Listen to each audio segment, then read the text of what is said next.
Bueno, arranquemos con esto. Entre 1880 y 1916, la Argentina se metió de lleno en un proyecto, vertiginoso, para básicamente inventarse como nación. Fue una época de un crecimiento económico explosivo, sí, pero también de un poder superconcentrado y tensiones sociales que a la larga iban a definir al país por los próximos 100 años. Para 1880, esa era la pregunta que todos se hacían. A ver, ¿cómo haces para armar un país en serio a partir de un rompecabezas de provincias que se peleaban entre sí con un gobierno nacional que era casi de adorno? Se necesitaba algo más que buenas intenciones, hacía falta un proyecto que tuviera la fuerza para imponerse de verdad. Y claro, para un problema de ese tamaño apareció una figura con la respuesta, el general Julio Argentino Roca. Y ojo, no era un político de la capital, ¿eh? Venía de las provincias y llegaba con todo el prestigio de haber ordenado las fronteras. Roca no era solo una cara nueva, era la personificación de un nuevo poder que venía a imponer su lema orden y progreso. Bien, para entender este proyecto tan ambicioso, vamos a ir por partes. Primero, el momento clave de la construcción de la nación. Después, cómo el Estado tomó el control de todo. Vamos a ver su increíble motor económico, que la convirtió en el granero del mundo. Y claro, su particular sistema político, el costo social de todo ese progreso y al final, cómo ese orden perfecto empezó a resquebrajarse. Todo empieza en un punto de quiebre, un momento decisivo. Estamos en 1880 y este proyecto de una Argentina unificada se choca de frente con su mayor obstáculo, una rebelión armada nada menos que de la provincia más rica y poderosa, la mismísima Buenos Aires.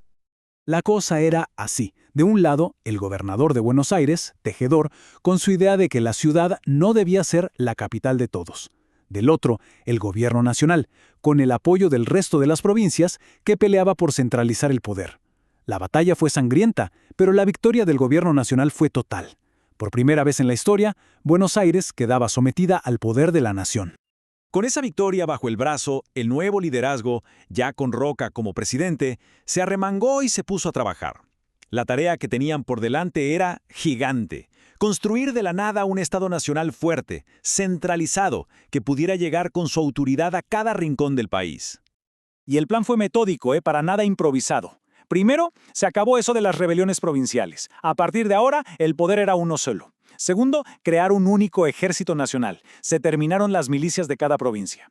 Tercero, el Estado se mete en todo, desde la educación hasta el registro civil, sacándole poder a la Iglesia. Y cuarto, armar una red de funcionarios nacionales para que todo esto se cumpliera en todos lados. Y por si a alguien le quedaban dudas, Roca lo dejó clarísimo. La frase es tremenda, pero el mensaje es directo. Se acabaron las peleas internas. La autoridad de la nación a partir de ahora no se discutía. Y sobre esa base de orden se iba a construir todo lo demás. Ahora, un proyecto de Estado así de grande cuesta plata, muchísima plata. ¿De dónde la sacaron? Bueno, encontraron la fórmula perfecta, el modelo agroexportador, una idea que en tiempo récord convirtió a la Argentina en una potencia agrícola mundial. La receta del éxito tenía 3 ingredientes clave. Primero, la tierra. Cientos de miles de hectáreas en la pampa, fértiles y listas para producir. Segundo, la gente. Millones de inmigrantes europeos que llegaron para trabajar esa tierra. Y tercero, el capital. Una verdadera lluvia de inversiones, sobre todo británicas, para construir trenes, puertos, todo lo necesario. Para que nos demos una idea de la escala de esto, para 1885, la mitad de toda la plata que los británicos invertían fuera de su país estaba en Argentina. Una locura. Ese dinero construyó la infraestructura que conectó el campo argentino con los mercados del mundo.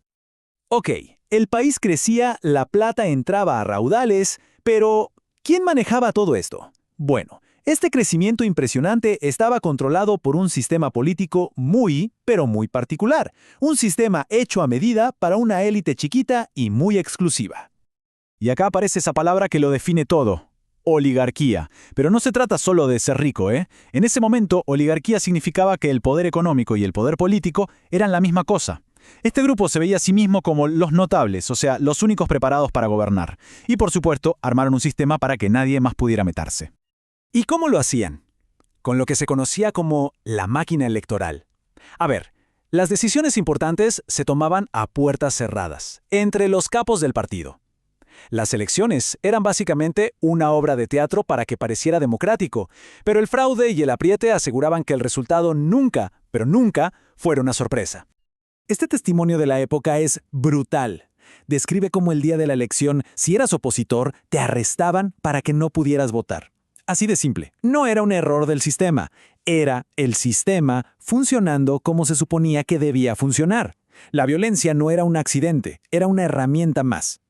Es innegable que este modelo generó una riqueza impresionante para el país, pero ¿esa riqueza llegó a todos? Ni cerca. Entonces, la pregunta clave es, ¿quién pagó realmente la cuenta de esta modernización tan acelerada? Y la pagaron los de siempre, claro, los trabajadores, la gente común. El Estado se financiaba con impuestos a las cosas que todos consumían, así que le pegaba más a los que menos tenían. En las ciudades, la gente se amontonaba en conventillos, y los salarios, sobre todo después de la crisis de 1890, apenas alcanzaban para sobrevivir. Y ojo, esto no es un análisis de ahora.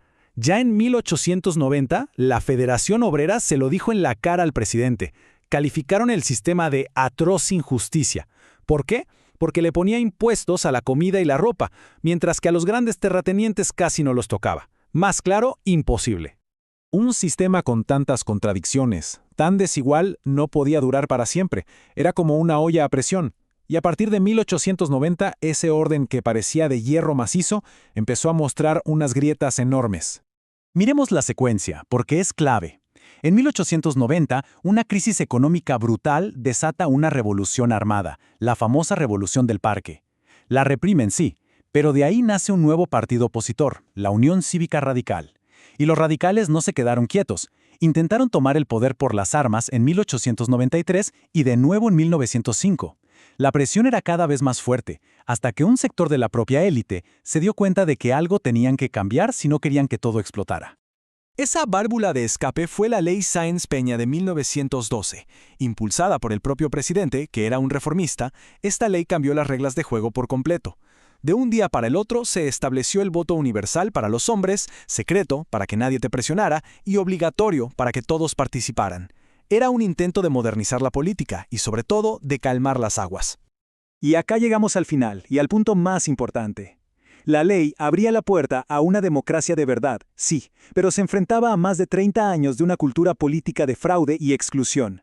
La gran pregunta que quedó flotando en el aire fue, ¿alcanzaba con una ley para cambiar un sistema entero que había sido diseñado justamente para que gobernaran unos pocos? El escenario estaba listo para el siguiente capítulo, uno que sería totalmente diferente.